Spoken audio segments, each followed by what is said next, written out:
So welcome to what I hope will be your best school year ever.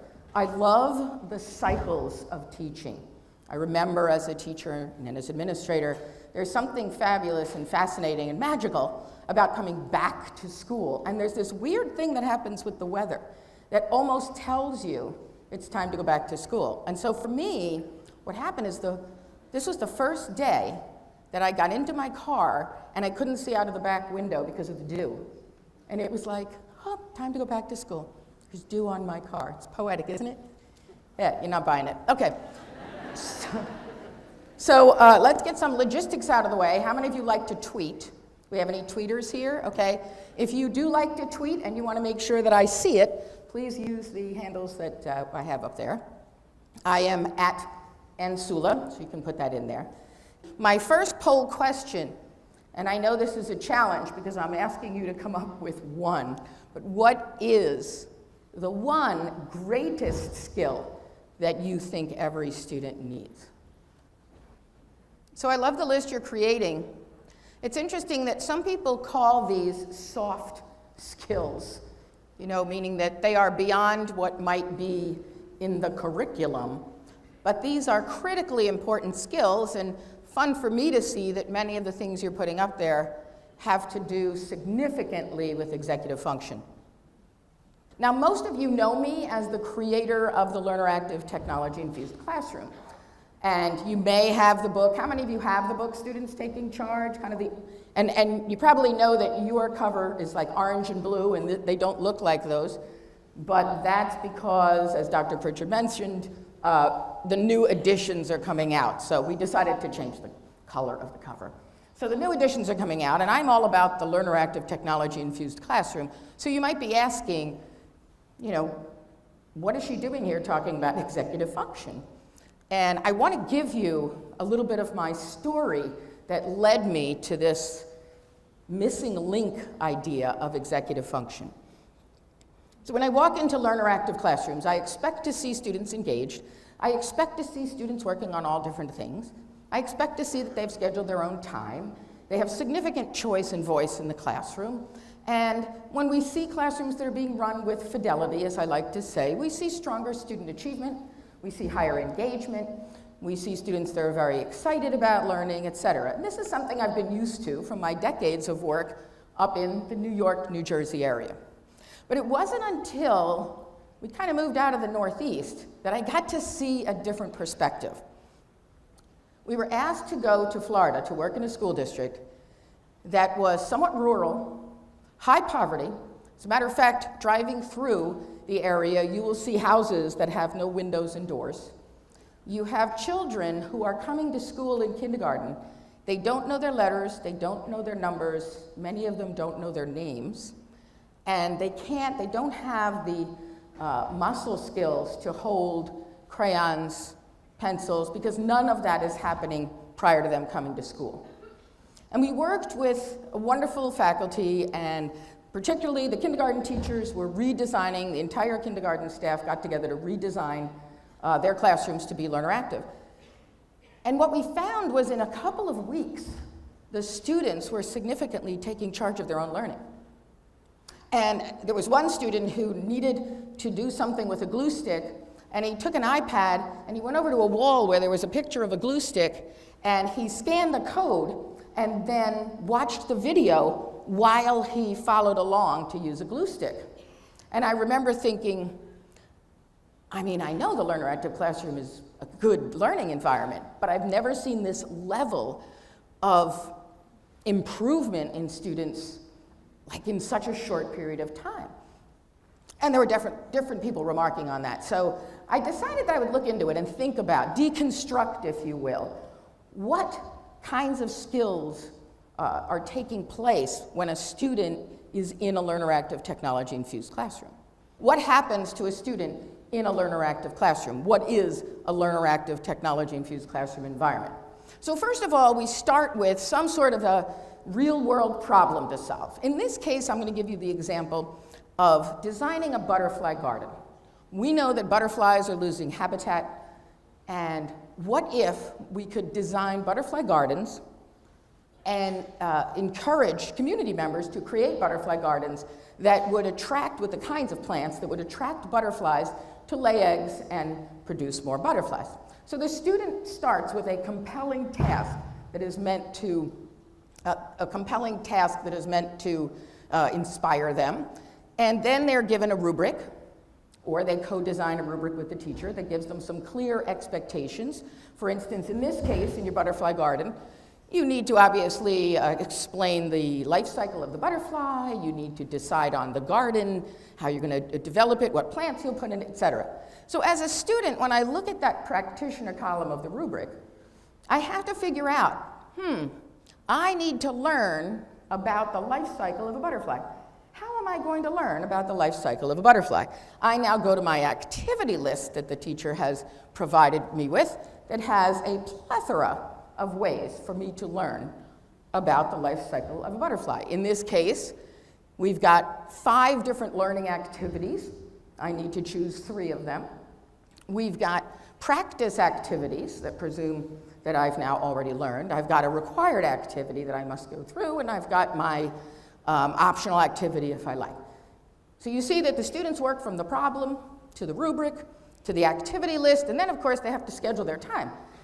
When am I going to do all of these things? With whom do I want to work? How long will I work on different things? The students are scheduling, and they have to take into account if teachers are offering small group mini lessons that they might want to sign up for a small group mini lesson. They have to build that into their schedule as well. Now, as the work is progressing, they have to monitor their progress, and so they have to be able to figure out what it is they need. So they could go over to a resource table, and they could pick up materials, including how-to sheets that would provide direct instruction on how to learn. And if they need some help, assistance, they might check out the expert board to see if there's a peer who could help. And when all else fails, they put their name on the help board, and within a short period of time, a teacher comes over and starts working with them. So they're monitoring their progress, managing their time, and then they're checking in for when they complete subtasks, if you will. So for example, within the butterfly garden, once I've laid out my life cycle, because I'm going to present that to people to try to convince them to create a garden, I check off, I finish that part. And then once I decide on the geometric shape I want for my garden and what the perimeter and the area are, all of that goes together and I check that off. And I keep moving along. And for a very advanced skill, we get into our folder management, which for those of you who have used or using folders with your students know this can be a challenge because students really have to think through what's the work that I have in progress, what do I have completed, what do I need to move from side to side. They have to really think through managing that. And then what happens if you're sitting around talking and you come up with a good question or something interesting? I mean, I'll just ask you that question in life. How many of you have ever been sitting in a conversation with somebody else and a thought or a question comes up, and you grab your phone and start looking it up? There's that distractibility that we now have that would allow us to kind of move off and do something different. And what we ask is that students would put those questions and ideas in a parking lot. To literally say, okay, well, that is going to get us off task of working on the butterfly garden, so let's put it in the parking lot and come back to it later. So that's a lot of what is going on in a student's life in a learner active classroom. So what are the skills that are taking place while I'm a student in that classroom? Now, if you look at this set of skills, you won't find them by and large on the Common Core standards. And you won't find them in a curriculum document or a textbook. But these are the underlying foundational skills that are going to determine as a student whether I'm successful or not. And these are the skills, just some of them, of executive function.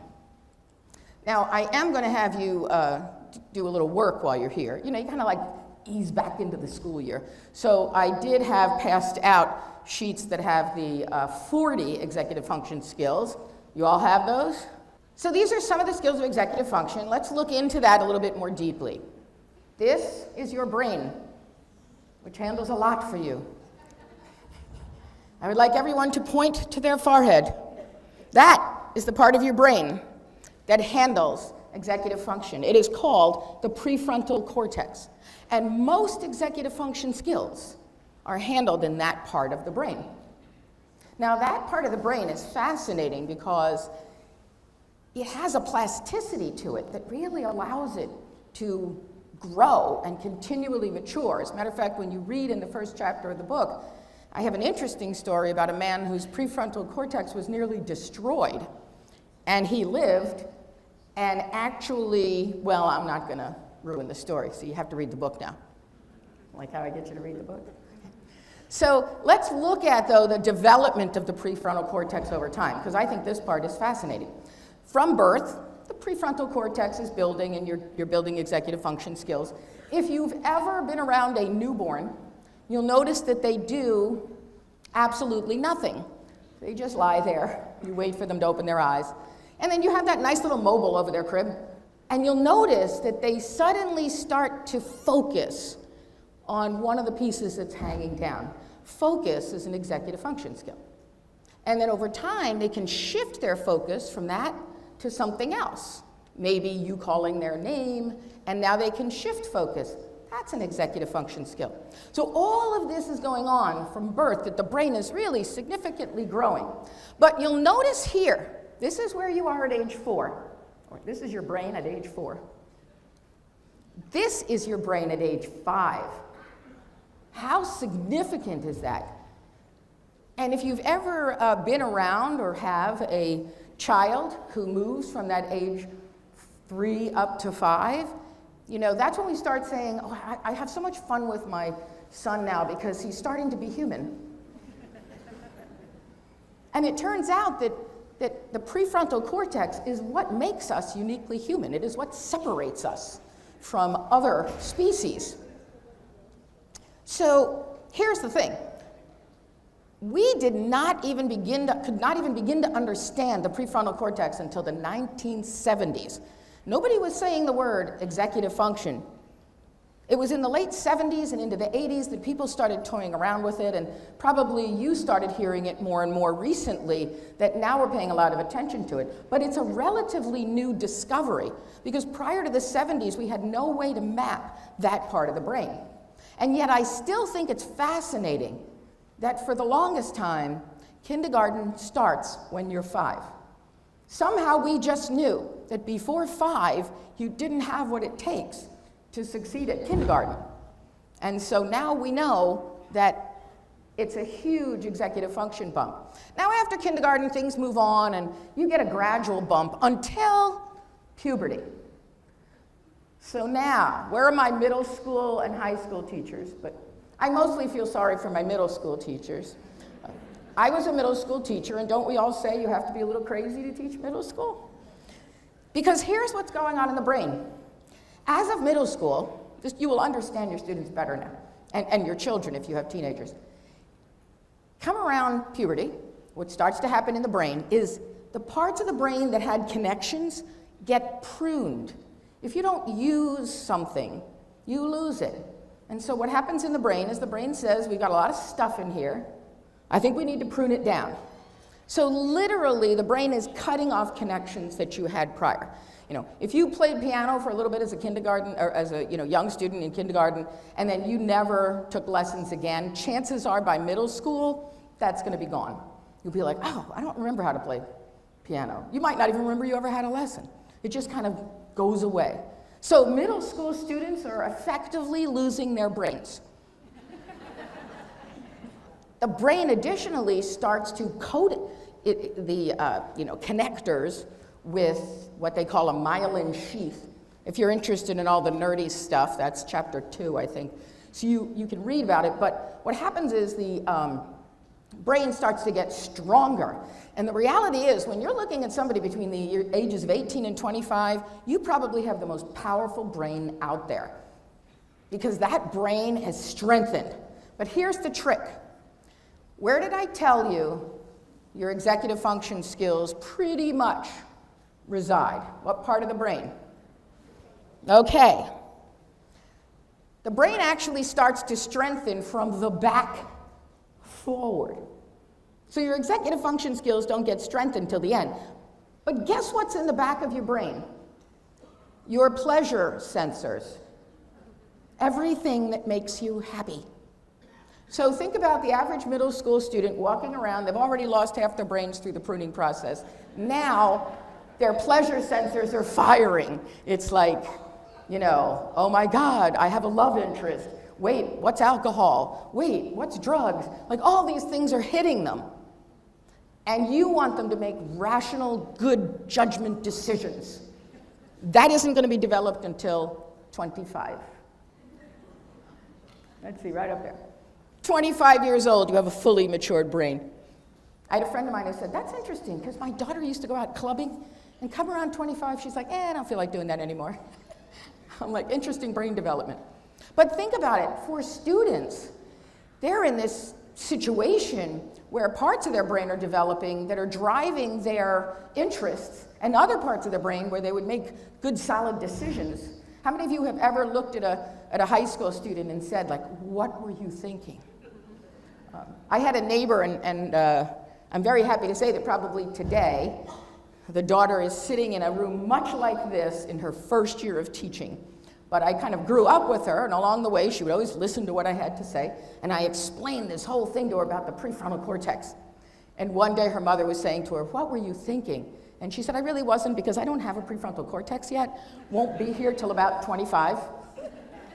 Her mother was like, I'm going to kill you. But that's the reality of it. So the fun thing is that you actually can, everybody in this room, can actually contribute to building someone's prefrontal cortex and to actually help them achieve greater executive function skills. I think we owe it to all of our students to pay attention to that. We owe it to them at the younger grade levels to make sure that they have everything they need to succeed. And we owe it to them at the higher grade levels to kind of protect them from themselves and making sure that they have everything they need to succeed. So, what can negatively affect that growth trajectory? It turns out that chronic stress will take down the prefrontal cortex and prevent it from growing. Now, chronic stress, and this is why I kind of stumbled upon all of this when I was working in Florida, because I was working with a high poverty population. Poverty produces chronic stress. When you're coming home and you don't know where your next meal is coming from, or whether you're going to be packing up in the middle of the night to move, or whether you're going to be sleeping on the street, that is just continual stress. But at the same time, you could be in a situation in families that are dealing with constant arguments and protracted divorce, or physical, emotional abuse, like domestic violence. Any of these situations that our students might encounter are going to negatively affect their executive function, as well as undue stress to succeed. It's like when the child comes to kindergarten. How many of you have ever, had a child come into school and the parents announce at age 5 that their child will be going to Harvard? So I was speaking to a group of parents one day, and at the end, a woman came up to me and she said, I'm having such trouble with my son. I really can't get him to just settle down and write his word lists. What should I do? So I said, okay, well, how old is your son? And she said 3. And I said, oh, no. I said, take away the pens and the paper and just give your kid toys and blocks and all kinds of fun things and let him play. We don't do word lists at 3. But that kind of stress would produce chronic stress in a student as well. I also think, aside from chronic stress, I think where we have adults, whether they be parents or the adults in school, who do too much for them, what happens is, over time, if you don't have to exhibit any executive function skills, you just don't. So I think we can also take down our executive function growth by doing too much for students. I was at a school district where I saw a great sign, and it said, Dear parent, if you are coming to drop off a musical instrument, lunch, something that your child forgot, please go home. Let them deal with the consequences and learn.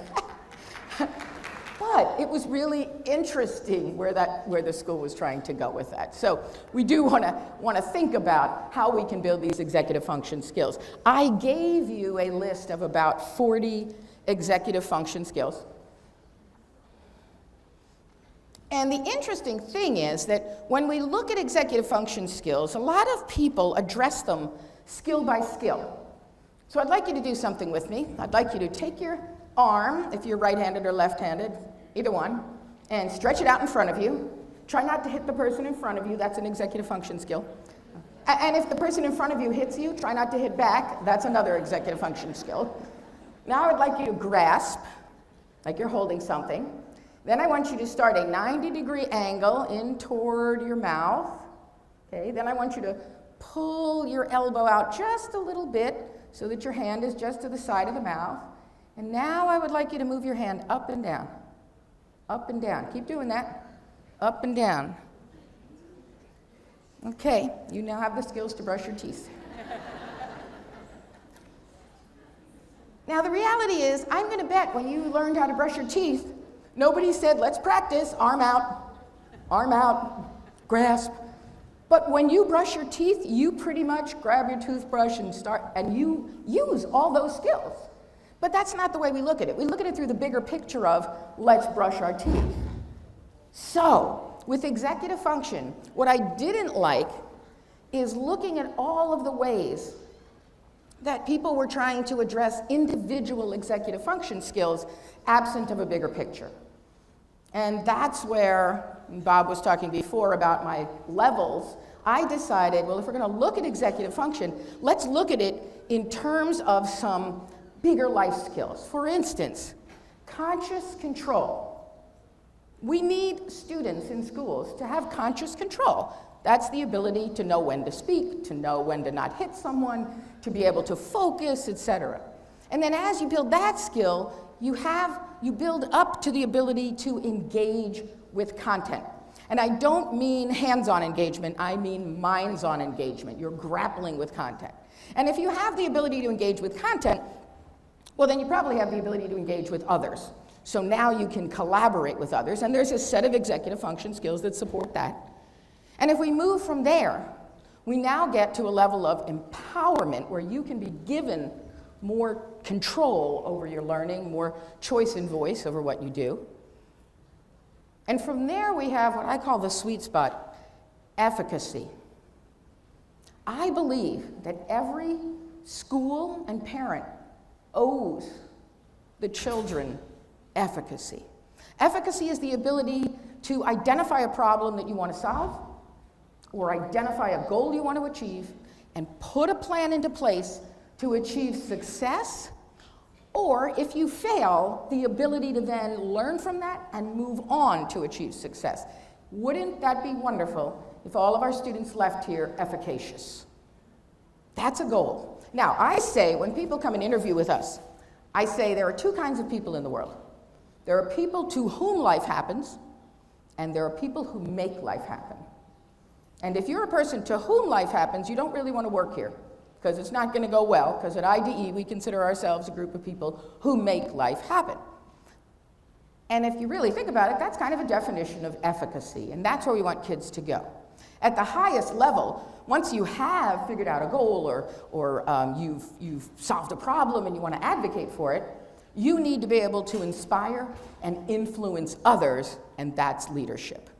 So this is my trajectory, and you'll notice in the book it is laid out chapter by chapter, addressing the skills that affect each of these areas. Like, these are the skills that you need for conscious control. And there's another set of skills that you need for engagement. And there's another set of skills, smaller set here, for you to be able to collaborate, like overcoming temptation, to not yell at the other person or hit them or pack up your marbles and go home. Like, these are all executive function skills. And then we have empowerment, efficacy, and you won't be able to read leadership because leadership encompasses all of them. You need all of those skills working together. So as you read the book, I want you to think of it in terms of what are the skills that will help build in students each one of those life skills. Now let's take a look at your thought exchange. This was one of the statements that was made. And I want you to think about that. If the South Orangetown educational community could help students take ownership of learning, behavior, and actions, what would that look like in terms of executive function skills? Grab that sheet of 40 skills, work either alone or with a partner, and come up with how many skills do you count up that students would absolutely need if they were going to take ownership of learning, behavior, and actions. Go. So I see that you obviously counted up a lot. If you want to empower students to be able to take responsibility for their learning, behavior, and actions, you're going to have to focus on that list of skills in front of you and figure out how we're going to build those. Let's look at this one. We want, and I noticed too that on your opening word cloud, big word you had up there was listening. And again, it comes up here, listening critically. Take a look at that list again. How many skills can you count up do you need for critical listening? Go. So not as many as are needed for that first goal that you had, but still a good amount of skills that you have to address if you are going to think critically. And here's the interesting thing. It's not so much about teaching students how to think critically. It's really about building those background foundational skills that will allow them to. I'm going to switch over to content for a minute.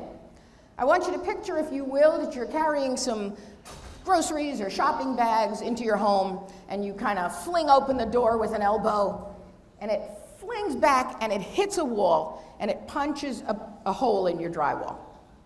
Now, I understand that most of us would simply call someone else to fix it, but let's just pretend that you want to fix it on your own. How could you figure out how to spackle a wall? A little louder? You could YouTube it, you could Google it. It turns out, I tried, and if you Google it, you can get a nice printed how-to sheet, step-by-step direction with pictures. You can also find a YouTube video. How many of you prefer to follow how-to sheets, printed directions? How many of you prefer to watch a video? How many of you prefer to hire someone else? So, but if you were fixing it yourself, think of these, just these few executive function skills.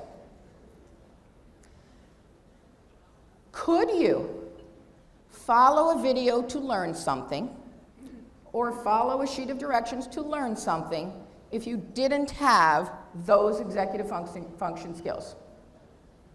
No. And that's the key. I believe that the key to all learning, the missing link, if you will, is the executive function skills. Because, look at your list. How many executive function skills do you need to follow a video? Just scan that list again. To follow a video or to read a set of directions. 1, 2, 3. How many of those skills do you need in order to do this? And you can even extend that to, for a student to listen to a lesson in a classroom, how many executive function skills do they need to listen to a teacher and learn from it? The reality is, you could craft the most amazing lesson, and you could go out and buy the most expensive and fabulous textbooks, and you could create the best activities for your students, and you could have computer programs, but unless students have executive function, all of that will mean nothing. It's kind of scary, but it's true. And then what we do is we sit and say, what's wrong with these kids? Like, why aren't they going here and there? Now, there are a lot of students who come to school and have significant executive function already, and they do fine. But the question is, how much better could they do? Because for every executive function skill, there's an ability and there's an ability. Like some of us can focus and some of us can focus. Some of us can, see cause and effect relationships, and some of us can really see cause and effect relationships. So no matter where your student is, you should never say, oh, that student has executive function, we're fine. You should keep working to build executive function. So we do that through activities, but more so, I feel, you accomplish that through structures and through teacher facilitation.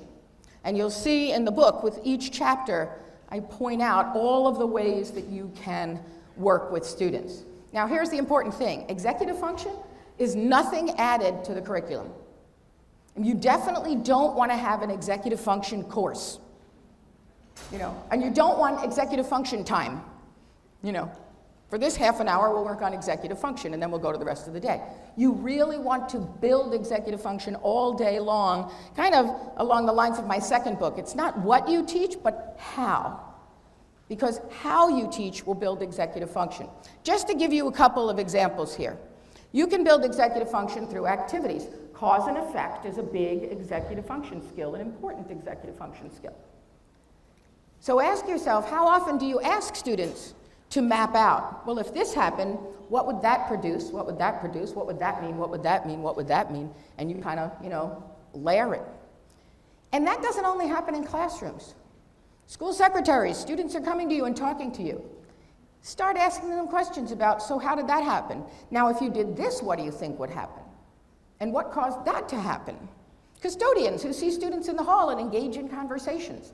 All of us can be asking students questions that get them to think about, why did that happen? And if you do this, what do you think will happen? It's raining outside. What does that mean? We even start with young children with, there's a dark cloud in the sky. What does that mean? Oh, it's going to rain. Well, what does that mean?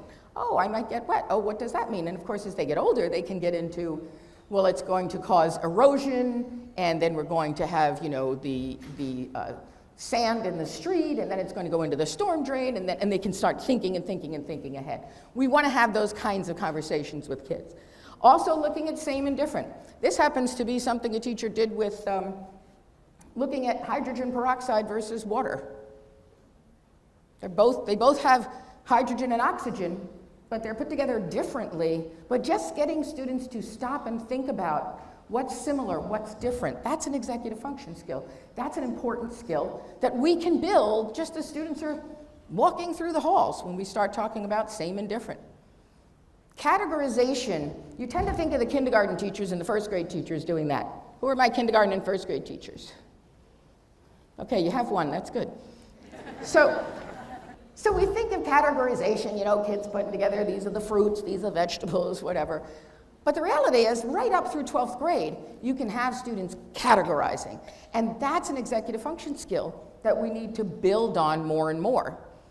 Then we can move to structures. Now, I talked before about structures of the learner active classroom, but I understand you're not all running learner active classrooms. You might be running a piece here and there. But no matter what class you're in, and no matter what role you're playing in school, you can build structures to get students to think about different and build on different executive function skills. In this case, it's focusing. This is just a card that students have that at a certain time, it's like, bing, what are you doing? And the student has to stop and think, oh, was I focusing on my work? How do I feel about that? Was I doing a great job or not so hot? You could do this now where all of a sudden there's one of those wonderful little pings that goes off in the school, ping, and everybody stops and decides how well they're focusing. Don't do that. The task persistence card allows you to have a student stop and think about, you ever have this situation where students just want to give up, or they do give up? Well, now create a structure that will allow students to focus on that and figure out, how will I not give up? Why do I want to give up? How am I feeling? And then what might I do differently that would allow me to try to get through? Because persistence is an important executive function skill. Some things that you use, some structures build a lot of executive function skills. For instance, as you head back into your hallowed halls, think about how much you do for students, no matter where you encounter them in the school. How much do we do for students? How much do we give them, how much do we tell them exactly where to sit, what to do, etc.? In this case, we have a microscope sign-up. So instead of all the microscopes are put on the tables, all the students have them in front of them, the teacher has worked very hard, it's just like there's 5 microscopes over there, or 3 microscopes, whatever it is. You go and sign up for a time that you're going to use it.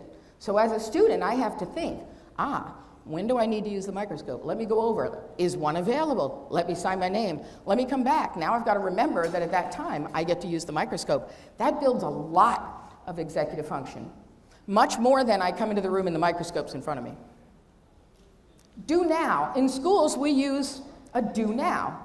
And the original idea of that was very good. The original idea was students come in, and it's like immediately they get started. But think about it. Because if the do now is something the teacher wrote on the board, it's what I call a compliance structure. Student comes in, they sit down, they look up, teacher wants me to answer this problem, etc. They go and do it. Does not take a lot of executive function. What if instead you said, on the prior period or the prior day, prior session that you were teaching this, what if you said to the students, okay, we're about ready to stop, think about what should you do first thing tomorrow? What would be a good activity for you to engage in first thing tomorrow? Write your own do now. Leave the cards over here. Come in tomorrow morning, pick up your card, and do what you chose to do. That is going to build a significant amount of executive function. And I call that, instead of a compliance structure, more of an empowerment structure where the students take charge of that. So something as simple as that will start to twist where students go with executive function. If you're running a learner active classroom, in the case of this image, you have students signing up as peer experts, you have students on a help board, this student is actually running a small group mini lesson for her peers, the student in the bottom right corner is scheduling time. All of those kinds of things that you do in your classrooms, I hope that you'll now start to think about what are the structures I have in place in my classroom that will build executive function skills, and what else could I add to that? You also build executive function through your facilitation. Now in this case, I have a rubric up here. How many of you are using rubrics with your students? I think there's probably lots of rubrics going on in South Orangetown. When you sit down next to a student and simply ask, show me where you're at on the rubric, show me what you've accomplished, where does it fall, what do you need to do next, how are you going to get there? All those questions just fire the prefrontal cortex. It's what makes us different than our pets. You don't usually sit down with your pet dog and say, well, you usually do go like, who wants a bone? Okay, but once you get to the who wants a bone, the dog isn't capable of thinking, I want the bone, but not right now. I think I'll have it in about a half an hour. And in order to get that, I'm going to have to go over and scratch at the rug. A dog doesn't think like that. But we do. So the more we build those skills, the more executive function we build, and the more executive function we build, the more student achievement we have. Questions. Not you. Questions. Ask students questions. I love to go into a classroom, sit down next to a student and say, tell me what you're working on. And then my favorite question is the follow-up, why? And a lot of times students look like, that's an interesting question. You know, I don't know, I'm just doing it, you know, or, the teacher told me to. I had one set of girls, you gotta love 6th grade girls. You know, they're very socially conscious. They want the world to be a better place, and they don't want to get their teacher in trouble. And as I'm walking around and they hear me saying, you know, what are you working on and why? What are you working on and why? You could tell they were getting nervous. And finally one student was like, you know, I'm thinking that this was what she was thinking. And now the student is answering for the teacher why she thinks that the teacher gave them this particular activity, even though they didn't know the why. But it was great, because the kids were thinking in terms of that why. So get kids, I want to say to a student, what are you working on? Why? And I want to hear them say to me, you know, well, I'm trying to solve this problem or do this thing, but in order to do that, I need to learn this, and I want them to start making those connections. So the more you ask students, or even questions like, what if? Ask yourself how many times you ask your students a what if question. You know, they've accomplished something, what if? I had a science teacher who had 3 beakers of water, very cold, room temperature, very hot. And the experiment was that the students would put a drop of food coloring in each, and they watch. Well, the hot water immediately turns the color like blue. The cold water has the plop of blue food coloring at the bottom because there's no movement. And the teacher goes over and asks, why did this happen? And the students give the appropriate answers that have to do with friction and heat. And the hot water has the molecules moving more like a milkshake. Okay, got it all done. And he then did something fabulous. Instead of saying, okay, clean that up and write up your lab report, he said, wonder what would happen if you used mineral oil. And he walked away. And the students were like, wait, what? And they started another experiment. And they put together a plan for an experiment. And then he said to another group, I wonder if you used a different food color, would it act differently? And again, the students went off to try it out. So just those kind of what-if questions will push thinking and push executive function. So I hope that through the year, you can look at what are some of the activities you could use, structures, teacher facilitation strategies in order to build greater executive function. That's what we want to do. Let's go back to this thought exchange because I saw an interesting connection. Now, how many of you have been able to get on thought exchange already? How many of you found it pretty easy to use? Okay. The reality is it's a 3-step process. So the first thing you're going to do is put up what your thought is. There's a big question, and you post your thought there. It turns out that in order to do that, you are exhibiting conscious control and engagement. You might remember that there's a little note up there that says, please be respectful, don't say anything bad about other people. That's you saying conscious control. Okay, I've got conscious control here, I can do that. And then you're engaging with a particular question. And then after that, you get to see what other people wrote, and you star it. And you either star it from 1 to 5, depending on how much you agree. 5 means, I really agree with this. And what's going to be great about thought exchange is when you're responding to a question that you're looking at across the district, everybody getting involved in, you'll be able to look at other people's thoughts and decide to what extent do you agree, and then you'll be able to add your own thoughts to it. And as a collaborative audience, you will really get to see yourselves moving together as one educational community. I really like thought exchange. But in order to do this step, you need the skills of collaboration and empowerment. You're collaborating because you're looking at one another's ideas and responding to them. And of course, you're empowered because you get to give it stars.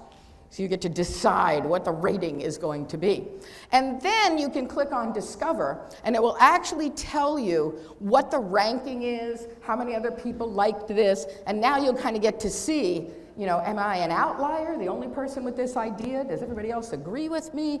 What are other people saying, etc. And obviously, in order to do that, you need the skills of efficacy and leadership.